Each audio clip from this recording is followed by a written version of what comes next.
Hello, this is Derek. Today we're going to be talking about getting started with your social media business. And at the end of this video, you are going to get into action. You're going to do a post, and it'll look something like this. And now I'm going to take some time and explain why we do what we do and exactly what makes for a good post. And so you take one look at this post and it's pretty engaging, right?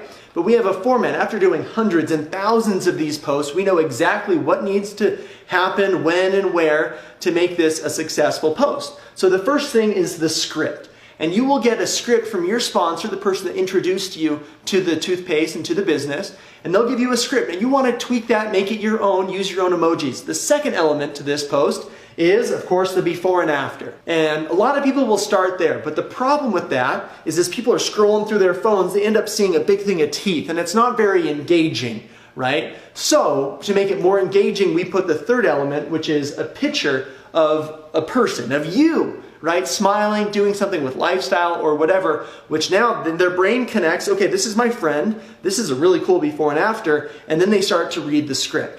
Right? So this is what we do, and let me go over a few other points to this on ways that we make these posts really successful to put money in your pocket quickly. We're going to start by going over some guidelines, some do's and don'ts. The whole point of this post is not to give people all of the information that they need to make the decision. It's to create curiosity. So don't tell the company name or the product name. Don't give a lot of details in the comments. If people are asking questions, great, it means they're curious. Don't spoil their curiosity by answering right there. Just write simply, I will send you a private message. And then you answer their questions through the private message, right? Don't do a picture of the product. Again, you want to create curiosity, direct people towards you instead of directing them towards Google or maybe somebody else that they know that might be involved with the toothpaste. So, other things that we do not do as part of these posts, we do not make income claims, we don't sell on third-party sites, and we only use one before and after. One is enough, too many, it just starts to look way too salesy.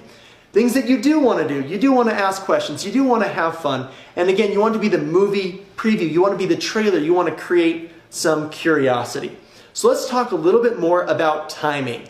And again, after doing hundreds and thousands of posts, we know when is the best time. Monday through Thursday, these are the times. Morning, lunchtime, and in the afternoon or evening, it would be best, right? When people are out of work or whatever, able to look at their phones. These are our times for Friday, Saturday, and Sunday. Friday, we find that later in the day to lunchtime is good.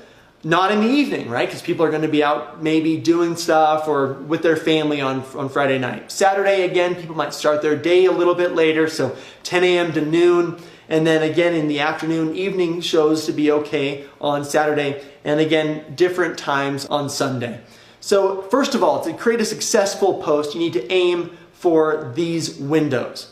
Now, a hot post is one that gets a lot of attention and a lot of traction. And there are some things that we do to make our posts into hot posts. One, of course, is timing. You need to make sure it's up when people are actually looking at their phones, right? The next thing is you don't want to post again for at least 12 hours. I've done this before. I've had people post on toothpaste and then right afterwards they go and they post something else about going to lunch with their kids or something. And that's great content, but the problem is you just pushed it down. So now people aren't seeing your toothpaste post, they're seeing you at lunch. So you want to give it about 12 hours before you post anything again. And when you do post again, make it lifestyle, make it light, make it fun. Now you want to shoot for 10 or plus comments. When Facebook looks at a post and it starts to get lots of comments, the algorithm or whatever, the computer behind Facebook says, okay, this must be really good. This is important to people, so let's show it to a lot of people, right? And ways that we can kind of trick Facebook or encourage Facebook to show our posts to our circle of influence, to all of our friends, is by asking our new skin friends and family or whoever to comment. Say great things about the product. Once you have 10 or so comments, it starts to rank and it starts to get more and more exposure. A big point here, okay, let's stop. Make your post public. Okay, in the privacy settings, make it public, all right? I'm going to say it again at the end of the video. Make it public. And then You want to limit the amount of business posts. Some people will go from the extreme of never posting about business to all of a sudden posting daily about different products and things. And you want to limit that to about 3 times a week that you're posting about business, with other posts being about lifestyle, being about your passions in your family or whatever is most important to you. So that kind of goes over timing. Now let's talk about your first campaign. Your first campaign will have 3 steps. There'll be 3 posts that you do in a series that make up your first social campaign. This is the first post. Again, check out the script, the before and after picture, and the picture of him with his kids, right? Really great example of how to engage with people through a post. A last call post. About 12 to 24 hours after you do your first post, you want to do your last call post, which will be basically something like this. This is your last chance to jump in on my bulk order. It reminds people that haven't paid you yet, or maybe people that were curious by your first post. It kind of, reminds them. And we see that quite a few orders come in as part of this last call post as well as the first post. Okay? Again, you want to break it up. You don't want to just have one picture of the teeth, because then there'll be a lot of teeth coming your way. You want to make sure that you get 2 pictures there. We have some great memes and things that talk about last call to help catch people's attention with that. Once you gather all of those orders, you place it with Nu Skin in a bulk order. They ship you a box of product, and now you have your OMG post. Now, I'm going to read through just a little bit of this OMG post because it's a really good example. I actually screenshotted this last night as I was making this presentation. So I'm going to kind of paraphrase. This is kind of ridiculous. In 3 days from a toothpaste post, I was able to pay for Rob and Jackson season passes to Six Flags, flowers for Hayden's backyard garden. It sounds like their family is having a ton of fun, all because of a toothpaste post. Now, this is where she starts to talk about the OMG part, right? For those of you that know me, know that I don't have a lot of time, if any, to add more to my overflowing plate. But this was an opportunity I just couldn't pass up. Anything that benefits my family is a win for me. If you're looking, this is the invitation part, if you're looking to make some extra income, shoot me a message so we can chat. Free to join, no sales quotas, no monthly auto ship. And so when you get your money from the toothpaste post, okay, find creative ways to have it enhance your life, so that you, with your OMG post, can now turn it into a recruiting environment. These are the 3 posts that make up your first social campaign. And you'll do this again and again and again with yourself, but the key is to expand, and with this OMG post, she's going to be able to get other people to do referral posts for her. Now, a lot of people, as part of their OMG post, will include the toothpaste, showing the box of product, but they always turn it away so you can't see the actual product. That is your first campaign. Let's talk real quickly again about that first post that you're going to do right now when you get done watching this video. When you start to see these comments come in, it's really exciting, right? Oh, I'm interested, or tell me more about it, me, or whatever. I've seen lots of different things. You want to be positive and fun as you're fielding these comments.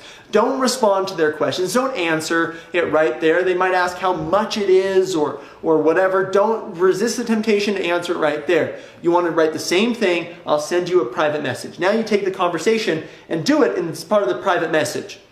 When you're at the private message section, you want to answer it quickly, but let your personality come through. Be genuine. Again, you know these people, right? These are your friends on Facebook, so you can treat them like friends. Be straightforward, be confident, assume the sale. Somebody gave me some great advice, a simple script. I'm so happy you want to try this toothpaste. You're going to love it. It's $23 a tube and lasts for about 2 months. I just need to know where I'm sending it and how many tubes you want. On your first post, again, this is the process. You ask for the retail price. You collect your orders. You collect payment through Facebook Pay or through Venmo or PayPal. There's lots of different ways.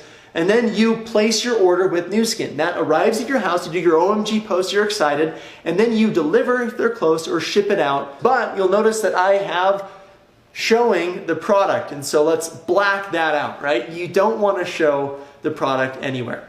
Once you've done your first post, the next step is building your audience. Let me go over here, see if this works.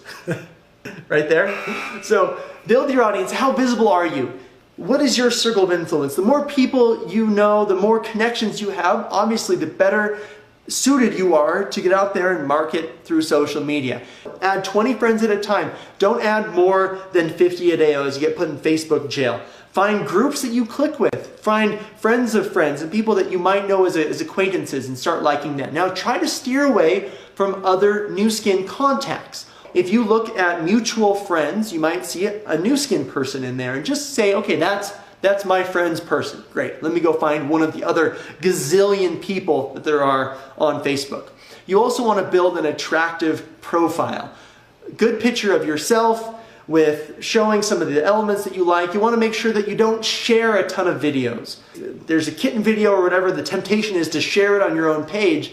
Problem is Facebook doesn't show that content to people, so you want to make sure that you're consistently creating proprietary content, pictures of you, posts of you, questions that engage your audience, and other content outside of just Nu Skin posts to create more eyeballs, more attention, and more ranking for your account. I'm really excited with what we're doing, and I believe in the power of social media to help make your dreams possible. One of my dreams, I started Nu Skin so I could travel with my family, and this year we are doing that. We sold our home and we're going to be traveling for the next year around the world with our kids. And that freedom is possible because of our business and what we've been able to do on social media. So you might be starting out to make a little bit of extra money to maybe send your kids to Six Flags for the summer or something, right? But know that at the end, big things are possible with Nu Skin as your vehicle. I'm looking forward to your friendship and to your partnership. Thanks a lot.